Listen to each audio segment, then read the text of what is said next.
தானியேலை போல நம்மளை முதட்டளவில் தீர்மானம் எடுத்தால் நிற்காது. லேசாக சொல்லிட்டு போனாலும் அந்த தீர்மானம் நிலைக்காது.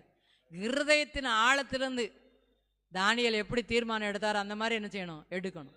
அவர் ஒருவேளை அந்த தேசத்தில் அவர் எப்படி இருந்தாலும் யாருக்கும் என்ன செய்யாது, தெரியாது. அவருடைய உறவினர்லாம் யாரும் கிடையாது. ஒரு சிலரை மாத்திரம்தான் அந்த நேபுகாத்நேச்சார் சிறைப்பிடிச்சிட்டு போயிருந்தார். அந்த இடத்துல போயும் கூட தன்னுடைய பரிசுத்தத்தை என்ன செஞ்சார், காத்து கொண்டார்.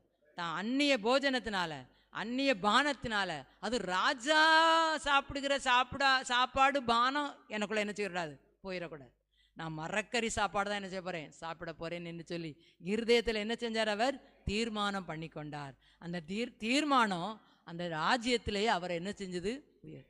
இன்னைக்கு நம்மளும் நம்ம குடும்பத்தில், நம்ம வேலை செய்கிற இடங்களில், நம்ம ஊழியத்தில் சில காரியங்களை நம்ம செய்ய மாட்டோங்கிறதுல இருதயத்தின் ஆழத்தில் ஒரு உண்மையான தீர்மானம் எடுத்து நாம் செயல்பட்டால்